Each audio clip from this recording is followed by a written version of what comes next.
Hola! Your dream vacation to Malaysia starts from ₹24,999 only with GT Holidays, South India's #1 travel brand. சென்னையின் #1 mutton biryani ருசிக்க பாண்டி பஜார் பசும்பொன் ரெஸ்டாரண்ட்டுக்கு வாங்க. இனி பாண்டி பஜாரோட புதிய அடையாளம் பசும்பொன் தான். மதுரை உணவை சென்னையிலேயே ரசிக்கலாம். உங்களோட லைஃப்ல வந்து நிறைய தப்புகள் பண்ணிருப்போம். நம்ம எல்லாருமே சின்ன வயசுல இருந்து இப்ப வரை நிறைய தப்புகள் பண்றோம். ஆனா இந்த ஒரு விஷயம் நான் பண்ணதுனாலதான் என்னோட வாழ்க்கையே வந்து மாறிடுச்சு, நிலக்குலைஞ்சு போயிடுச்சு அப்படின்னு சொல்லுவாங்க. சோ அது என்ன விஷயம் பண்ணதுனால இப்ப நீங்க இவ்வளவு கஷ்டப்படுறீங்க அப்படின்னு சொல்லலாம்? என் கல்யாணம். இப்ப நான் சொன்னல படிப்பு, நான் வந்து படிக்கிற ஏஜ்ல நான் கல்யாணம் பண்ணது நான் வாழ்க்கையில பண்ண பெரிய தப்புன்னு நினைக்கிறேன். அதோட இன்னொரு விஷயம் என்னன்னா, நான் இப்ப ஒரு அம்மாவா இருக்கிறதுனால இப்ப நான் அந்த விஷயத்த உணர்றேன். என்னன்னா, அப்பா அம்மாவை நான் ரொம்ப அழ வச்சுட்டேன். ஓகேவா? இப்போ என் பையன் ஒரு விஷயம் பண்ணும்போது, நம்ம இதெல்லாம் பண்ணோம், இப்ப நம்மள வலிக்குது, இதெல்லாம் நம்ம அம்மாவுக்கு வலிச்சிருக்கோம், அதெல்லாம் நான் யோசிக்க. அப்பெல்லாம் நான் எங்க அம்மா சொல்லும் போது அத வந்து நான் கேட்கல. இப்ப நான் இவ்வளவு ஸ்ட்ரகிள் பண்றேன் அப்படின்னு. என்னன்னா, இந்த இண்டஸ்ட்ரியில வந்து ஃபேமிலியோட வாழ்றவங்களுக்கே நிறைய இஷ்யூஸ் இருக்கு, இல்லைன்னு சொல்ல மாட்டேன். எல்லா இடத்துலயுமே இருக்கு. இந்த இண்டஸ்ட்ரியில அது கொஞ்சம் அதிகமா இருக்குன்னு நான் சொல்லுவேன். ஓகேவா? ஆனா இது வேண்டாம், சே இது என்னடா, போலாம், வேற ஏதாவது பாக்கலாம் அப்படி எனக்கு படிப்பு இருந்திருந்ததுன்னா அந்த அந்த தைரியத்துக்குள்ள நான் வந்திருப்பேன். அந்த இல்லைன்ற பட்சம் நம்ம போய் என்ன வேலை செய்வோம், நம்மளுக்கு என்ன தெரியும் அப்படின்ற ஒரு அந்த தெரியாத ஏஜ்ல தெரியாத பர்சனை, தப்பான பர்சனை நம்ம தப்பான ஏஜ்ல நான் செலக்ட் பண்ணதுதான் என் வாழ்க்கையில பண்ண முதல் தப்பு. அதான் சொல்லுவாங்க, முதல் கோணல் முற்றிலும் கோணல் சொல்லுவாங்க ஒரு வார்த்தை. அது என் வாழ்க்கையில முதல் கோணல் முற்றிலும் கோணலா ஆயிடுச்சு. அந்த முதல் நான் பண்ண அந்த சரியான ஏஜ் கிடையாது, தப்பான ஏஜ்ல தப்பான பர்சனை நான் சாய்ஸ் பண்ணது நான் பண்ண பெரிய தப்பு. ஓகே, இப்ப வந்து நிறைய பேர் சொல்ற விஷயம் என்னன்னா, இவங்க இப்பதான் கல்யாணம் பண்ணாங்க, அதுக்குள்ள ஒரு குழந்தையும் வந்தது, மறுபடியும் வந்து 2வது கல்யாணமும் பண்ணிக்கிட்டாங்க, ஆனா அதுவுமே வந்து சரியா அமையல, எதுக்குது, அவங்க வந்து யோசிச்சு பண்ண வேண்டியதானே அப்படின்னு நம்மள காதுபடவே நிறைய பேர் பேசுவாங்க இல்லையா? சோ அதை கேட்கும் போது டக்குன்னு தோன்ற விஷயங்கள் என்னென்னவா இருக்குமா? இன்னொரு எல்லாருக்கும் தெளிவுபடுத்துறதுன்னா, ஃபர்ஸ்ட் மேரேஜ் ஆகி ஓப்பனா சொல்லலாம், அத 16 வயசுல கல்யாணம் பண்ணேன். தம்பி 17 வயசுல பிறந்தான். அப்ராக்சிமேட்டா எனக்கு ஒரு 25ல வந்து நான் ஃபர்ஸ்ட் லைஃப்ல இருந்து ப்ராப்பரா டிவோர்ஸ் வாங்கிட்டு நான் வந்துட்டேன். அதுக்கு முன்னாடியே செப்பரேட்டடா இருந்தேன்.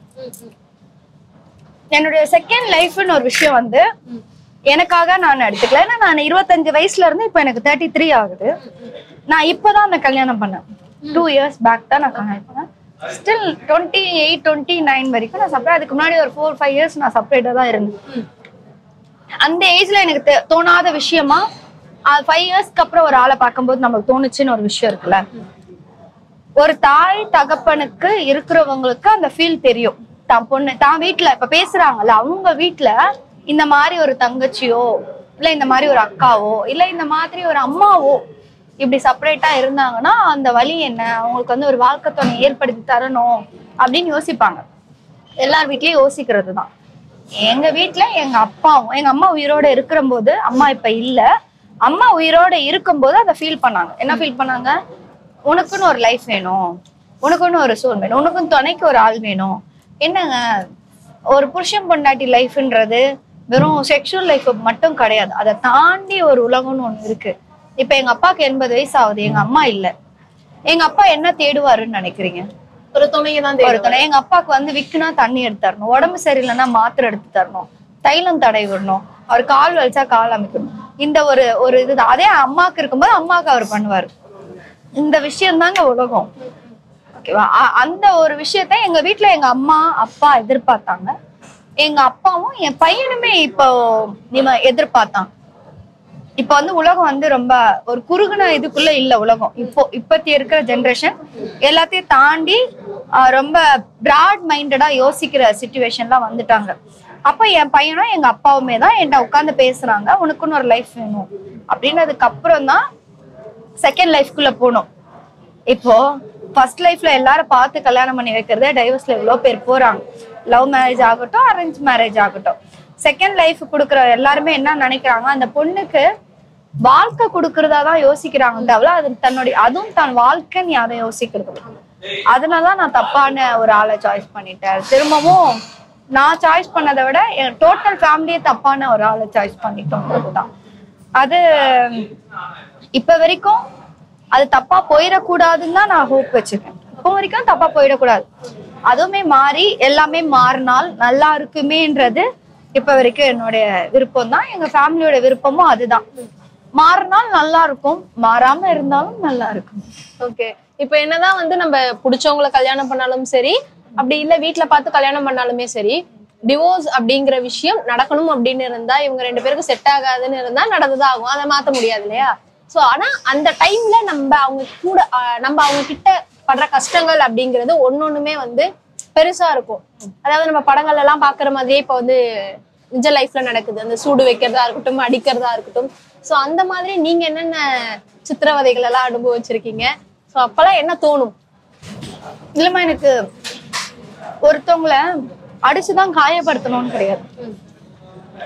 ஒருத்தவங்கள அடிச்சு வலிக்கிறத விட தீயினால் சுட்டப்புண் உள்ளாரும் மாறாதே நாவினால் சுட்ட வடுன்னு திருவள்ளுவர் அழகா சொல்லியிருக்காரு. ஏன் அது சுட்டது கூட ஆறிடும், ஆனா அங்க பேசினது எப்பவுமே ஆறாது. அந்த மாதிரி வார்த்தையினால வாங்கின வடு வந்து இன்னும் ஆறாம என் மனசுக்குள்ள தீயாதான் இருக்கு. அது ஒரு பொண்ணை வந்து வேண்டான்னு சொல்றதுக்கும், ஒரு பொண்ணை ஒதுக்கி வைக்கிறதுக்கும், ஒரு பொண்ணை இப்ப இருக்க ட்ரெண்ட்ல சொல்லணும்னா ஒரு பொண்ணை கலட்டி விடணும்னு நினைச்சா சொல்ற ஒரே ஒரு வார்த்தை அந்த பொண்ணு கேரக்டர் அசோசியேஷன் பண்றதுதான். அவர் கேரக்டரை நடத்து சரியில்லைன்னு சொல்றதுதான். அது ஒரு வார்த்தையில சொல்லிட்டு போயிடலாம். இப்ப எவ்வளோ உலகம் மாறினாலும் ட்ரெண்ட்ல மாறினாலும் அந்த வலி கேட்கறவங்களுக்கு, அந்த அனுபவிக்கிறவங்களுக்கு அந்த வலி என்னன்னு தெரியும். ஆனா அந்த வார்த்தைகள் வந்து எப்பவுமே மாறாம இருக்கும். அடிகள் வாங்கியிருக்கேன் இல்லைன்னு சொல்ல முடியாது. அதை விட அது கூட எனக்கு வலிச்சதை விட வார்த்தைனால அவங்க எங்களை காயப்படுத்தினதும், அவங்க செயல்கள்னால காயப்படுத்தினதும், அவங்க ரொம்ப காலமா எங்களை வந்து இந்த கல்யாணம்ன்ற பேர்ல எங்களை ஏமாத்துனதுதான். நான் மட்டும் இது வந்து என்ன மட்டும் சார்ந்தது இல்லை. இப்ப என்ன பாதிச்சது, நான் ஒரு பர்சன் தனி பர்சனா இருந்துன்னா அது என்னோடயே போயிடும்.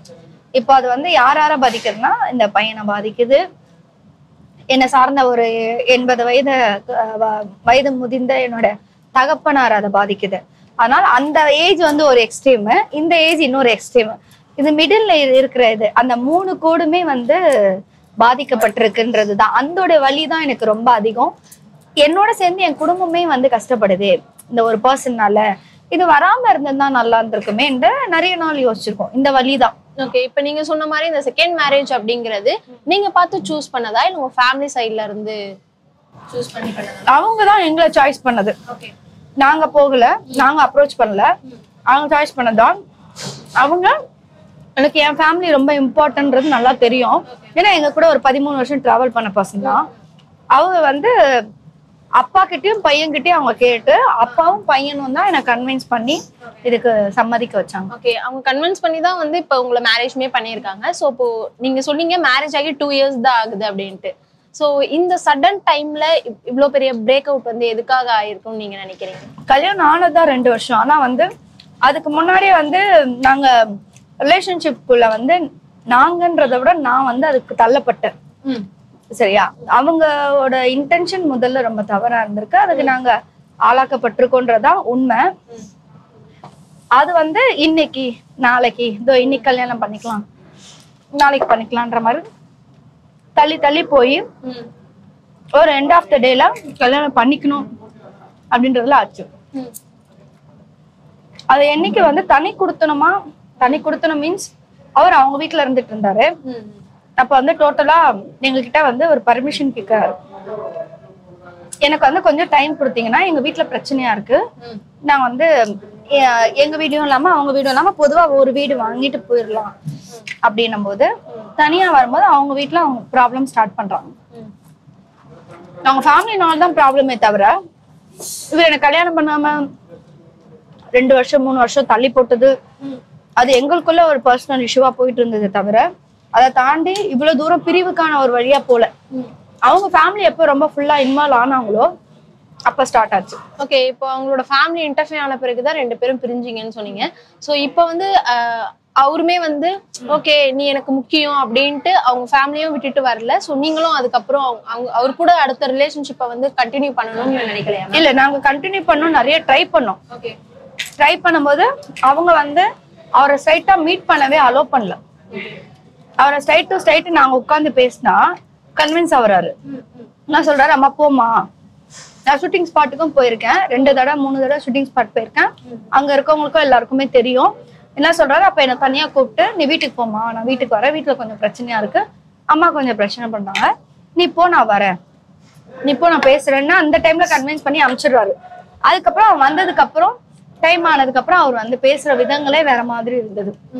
அதுதான் எங்களுக்கு ஸ்ட்ரைட் டு ஸ்ட்ரைட் உட்காந்து எங்களை தனியா வாழ வைக்கிறதுக்கான எந்த பாசிபிலிட்டியும் அவங்க ஃபேமிலி சைட் பண்ணல. ஒண்ணு, அவங்க பேச்சுதான் முழுசா கேட்டு நடக்கிற ஒரு கட்டாயத்துக்குள்ள அவர் வந்துட்டாரு. அது என்ன நடந்தது அதுன்னா அவங்களுக்கு தான் அது தெரியும். இப்ப வந்து இந்த சினிமா இண்டஸ்ட்ரி அப்படின்னு ஒண்ணு ஸ்டார்ட் ஆயிடுச்சு அப்படின்னாலே அதுல அட்ஜஸ்ட்மெண்ட் அப்படிங்கிற ஒரு விஷயம் வந்து பெருசா பேசிக்கிட்டு இருக்காங்க. சோ உங்களை ஃபர்ஸ்ட் அந்த மாதிரி யாருன்னா அப்ரோச் பண்ணிருக்காங்களா? சோ அதுக்கு உங்களோட பதில் என்னவா இருந்திருக்கு? இது அட்ஜஸ்ட்மெண்ட் நீங்க இந்த ஃபீல்ட்ல மட்டும்தான் இருக்குன்னு நினைக்கிறீங்களா? எல்லா ஃபீல்ட்லயும் இருக்கலாம், மேபி இருக்கலாம். இல்ல, எல்லா ஃபீல்ட்லயும் இருக்கு, எல்லா ஃபீல்ட்லயும் இருக்கு. எல்லா இதுலயுமே சிங்கிள் பேரண்ட் இருக்காங்க. அபியூஸ் வந்து நியூஸ்ல நீங்க இப்ப எவ்வளவு பாக்குறீங்க. அபியூஸ் வந்து இப்பதான் சினிமா பத்தி உலகம் ஃபுல்லா வெளியே பேசிட்டு இருந்தாங்க, சோசியல் மீடியால தெரிய வருது இப்பதான். அப்போ வெளியே ஃபுல்லா பக்கத்துல காசிப்பா பேசுற விஷயங்கள் தான் சினிமா பத்திய காசிப்ஸ் வந்து அபியூஸ் இருந்தது. ஆனா சினிமாவை விட மத்த இதுலதான் அதிகமா இருக்கு. எவ்வளவு நியூஸ் நம்ம பாக்குறோம், அபியூஸ் பண்ற விஷயங்கள், ரேப் பாக்குறோம், குழந்தைங்களை ரேப் பண்ண, இதெல்லாம் தாண்டி அங்க சினிமால இருந்துற போது கண்டிப்பா எல்லாத்துலயுமே இருக்குதான். ஆனா அதெல்லாம் இப்போ நாங்க ஆரம்ப காலத்துல இருந்ததை விட இப்போ அந்த மாதிரி எதுவும் இல்ல, அந்த அளவுக்கு பெருசா இல்லைன்னு நினைக்கிறேன். இதை தாண்டி நம்ம வந்துட்டோம். பிகினிங்ல அந்த ஸ்டார்டிங் பீரியட்ல இருக்கும் போதே என்னன்னா நம்மள கேட்டவங்க இருப்பாங்க, மேபி என்கிட்ட ஸ்ட்ரைட்டா கேட்டிருக்க மாட்டாங்க, நம்மள கோஆர்டினேட்டர்னு ஒருத்தர் கூட்டு போயிருப்பாரு, இல்ல மேனேஜர்னு ஒருத்தர் இருந்திருப்பாரு, அவர்கிட்ட கேட்டிருப்பாங்க. பண்ணணும்ன்றவங்க பண்ணிட்டு இருக்காங்க, பண்ண வேண்டான்னு இருக்கவங்க பண்ணாம அடுத்த லெவல் பாத்துருக்காங்க.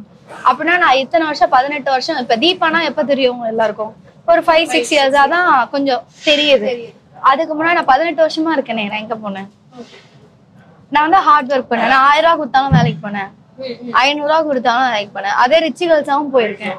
400 ரூபா கொடுப்பாங்க ரிச் கேர்ள்ஸ்க்கு, போனேன். என் பையன் வயிற்றுல இருக்கும்போதுலாம் 400 ரூபா ரிச் கேர்ள்ஸா போய் தான் வந்து நான் வந்து என்னுடைய அந்த வாழ்க்கையை அப்படிதான் நான் கடந்து வந்தேன்.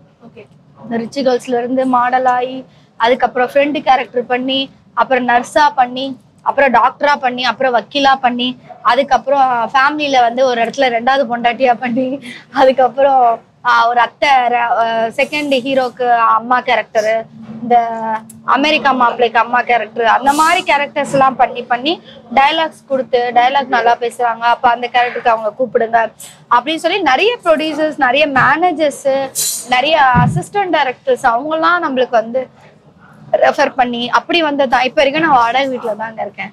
19 வருஷம் ஆகி போச்சு. 14 வயசுல அந்த 33 வயசு ஆயிடுச்சு. இப்ப வரைக்கும் நான் வாடகை வீட்டுல தான் இருக்கேன். என் பையனை படிக்க வைக்கிறேன். இதுல என்ன நான் என்ன அட்ஜஸ்ட்மெண்ட் பண்ணி என்ன வந்திருப்பேன்? இல்ல, ஆனா பண்ணல ஓகே, பட் உங்ககிட்ட கேட்டிருக்காங்களா? சோ அவங்கள வந்து நீங்க எப்படி டீல் பண்ணிருக்கீங்க? அப்பலாம் கழுவுற மீன்ல நழுவுற மீனா தான் இருந்திருக்கேன். நிறைய பேர் அந்த கேட்ட ஆளுங்கிட்டே இந்த வார்த்தையிட்ட சொல்லியிருக்காங்க, சரியான ஆளு நீ, கழுவுற மீன்ல நழுவுற மீனா இருக்க அப்படின்னு. நேக்கா பேசி நேக்கா சிரிச்சு நேக்கா வெளியே வந்துடும். ஏன்னா இது வந்து கடல் மாதிரி. அத நம்ம இன்னைக்கு உங்ககிட்ட பிரச்சனை பட்டு நாளைக்கு உங்க மூஞ்சில நான் தான் முழிக்கிறேன். ஓகேவா? அப்ப வந்து அந்த ஒர்க் இடத்துல வந்து ஒருத்தருக்கு ஒருத்தர் மனஸ்தாபங்கள் ஆகும், வேலை செய்ய விட மாட்டாங்க, அந்த மாதிரி விஷயங்கள்லாம் நடக்கும். அதனால சிரிச்சுக்கிட்டு இல்ல சார் அப்படின்ட்டு அப்படி வந்துருவேன்.